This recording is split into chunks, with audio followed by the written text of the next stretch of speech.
She's only gone and done it. Hello, welcome. Podcast is here. Welcome to Unspoken in Divorce. Today, I'm in my office. I don't know where I'm going to be for the others, but let's just see how we go. Thank you for joining me, and thank you for your patience, for bearing with me, because I have promised this for a while. So I'm committed now. Unspoken in Divorce. Noelle Houghton, your divorce coach. Here for you, giving guidance. Longer guidance on the bite-sized stuff that you get on Instagram and Facebook. I want to be able to talk a little bit more in depth here about the unspoken realities, truth, what we encounter when we are divorcing someone particularly difficult, someone toxic, whatever label we are giving, okay? I want to talk about more openly about the unspoken stuff, the challenges, not just the money, the finances, but the really tricky parts that I feel aren't out there enough. I don't think they're spoken about enough. I know that for so many of you, we're still researching, Googling, Instagramming, Facebooking, wherever we can, symptoms, and then, it dawns on us. Oh God, that's exactly my situation. I'm divorcing someone toxic. I'm divorcing a narcissist, whatever. So I want to speak about the unspoken difficulties and challenges that we encounter. I want to give guidance to you. Not everyone is lucky enough to be able to work with me one-on-one. Not everyone is lucky enough to be able to access my membership. Patreon, by the way, £17 a month. Link is on my Instagram, Facebook. And there are so many of us that just do not have access to those resources. So I wanted to do this podcast because you've asked me, and I love a chat. And it can maybe help those that are struggling. So here we are, episode one. Episode one, what you going to talk about? And by the way, these podcasts are not going to be like a 45-minute thing. I don't know about you. I don't even have the time to listen to a half an hour, 45-minute podcast. So they're bite-sized, straight to the point. Well, as straight to the point as Noelle can speak straight to the point. Number one, unspoken episode. We are talking about when the divorce actually is no longer about the relationship. What do I mean? Well, newsflash, truth bomb, my darlings.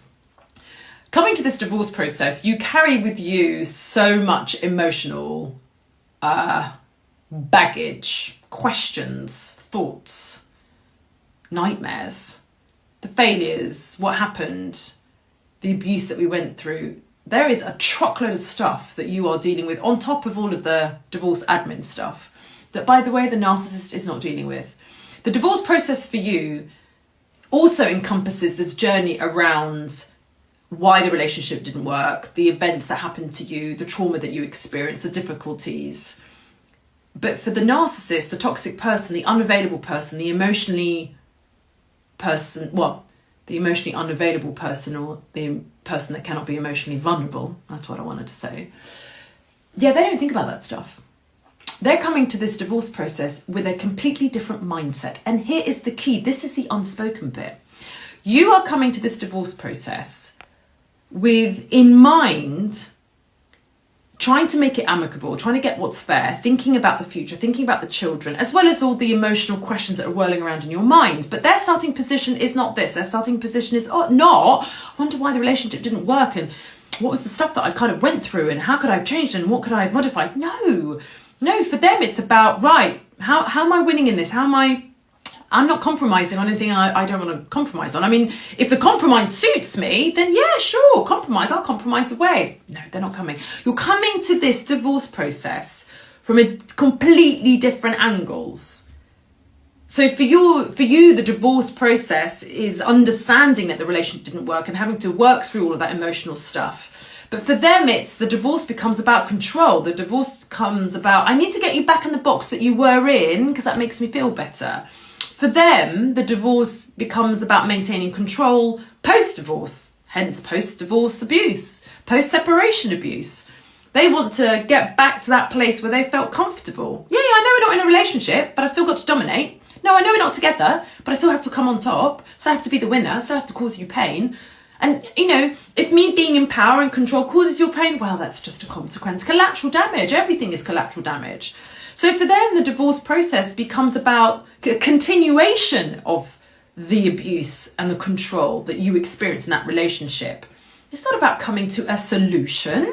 It's not about coming to a resolution that works out for everybody. And God forbid it should be about the children. It's not about that. You're coming to this process from two completely different places, which is why conversations are hard, which is why the divorce is delayed, which is why there's correspondence that goes on forever. That's why there's timings that don't work. That's why there's weekends that are missed. That's why there's money that is missing, because they are coming from a survival is the most important thing for me here. What's important to me, whether for them it's going to be the house, the children, the career, the persona, the image. That's what they're focusing on. You're focusing on a whole bubble of stuff. No, not the same for them, which is why conversations are exhausting, which is why you are anxious, which is why you can't sleep at night. You can't come to a compromise with someone that has no intention of compromising. You can't come to an amicable solution with someone that has no intention of providing an amicable solution. So once you get it understood, once you get on board with the fact that you are coming from two completely different places and that there is no middle ground unless you fight for it, then you understand why it's so hard. Then you understand why it's taking so long. Then you understand why it is so difficult. Then you understand why you feel like you're going stir crazy, because they have zero intention on making this process swift. They have no intention on making this process fair. They're just looking out for them, number one. And another truth bomb, unspoken, or maybe spoken to some degree, they don't care about the children. Yes, even the ones that want the 50-50, or sometimes even if they want to be primary carer, it's not because they care about the children or they're worried about their future. It's because it fits in with whatever strategy they're trying to create, trying to define. It fits in with their story to be able to do that. It's part of the bigger picture. That's why figuring out their strategy is the number one thing, which is why I profile. Because I need to know, or I will tell you, by you giving me information that I'm asking for in those onboarding sessions, because I'm going to tell you the path they're going to take. They're very lazy, by the way.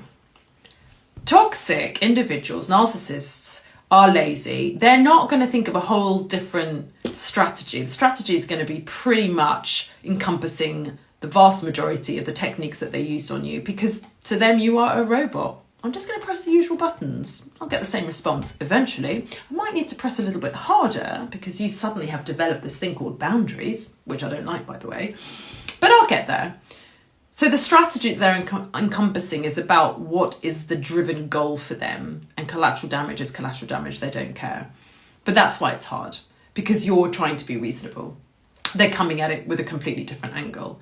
And once you figured that out, you almost then are preparing yourself, and you can change your mindset about getting yourself ready for the change or the difficulties or the journey that you're about to kind of go on. And then you can stop questioning why they're being unreasonable. Then you can stop questioning, you know, why it's taking so long. Then you can stop questioning why their offer on paper is ridiculous. Or maybe you can stop questioning why they've asked for 50-50, because it's part of the ridiculousness that they're bringing to this process.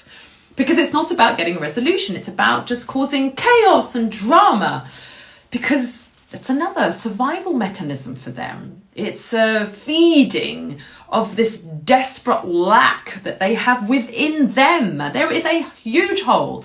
I say, if you're a client and you're watching this, you might have heard me say this before. They're like a bottle with loads of holes, and it doesn't matter how much you're filling, it's always leaking. So there has to be a constant stream, and the divorce process gives them nothing more than a persistent, continuous stream of supply of attention. So let's drag it out as much as possible. And for those that try and look for a really quick, swift deal, suddenly out of the blue, they're looking for, oh, no, here's an offer. And you're like, whoa, why is the offer coming like this? Hold on, what's going on? There's another reason behind it. Maybe the mistress is pregnant. Maybe the female narcissist has a new relationship that needs to kind of flourish in the moment. There are reasons they're never going to offer you a very quick deal because it benefits you, or because it's easier for you, or because it's fair, or God forbid it's the right thing to do. No, there's a reason behind it. Think about this, maintain this thought process, maintain this mindset. You are not divorcing someone reasonable. You are not divorcing someone that is going to be fair. You are divorcing someone that wants to make it hard, that is looking out for themselves, that is always maintaining primary interest for them. That's what is happening here. And when you understand that, when you get that, then you can start protecting yourself better, and you can stop asking yourself those questions of why. You just go, that's because we have different goals. And you're just not a very nice person. And you are. There is no reasonableness wrapped around in you. You're not suddenly going to wake up one day and go, oh, I've just been so bad. I'm so sorry. Here's a really reasonable outcome. Never going to happen. Stop looking for it. Stop looking for the reasonable person that you met before, or the reasonable person that turned up on your wedding day. Don't exist. They're not there. That was a facade. That was a mask. It was fake. It was set to drag you in for a purpose, to fulfill their own needs, to control, to dominate. Every single narcissist has a different goal. They're not one and the same. Yes, there is a criteria that we tick off to say that this person demonstrates narcissistic traits, but one narcissist is not the same as the other. They have different tweaks, which is why I profile. In the same way that you, the soon-to-be ex, is not they will not treat the new supply in the same way, because you are two different people. Exactly the same with the person that you're divorcing. Exactly the same as with the narcissist. Two different people, two different, angles. So no one narcissist is the same.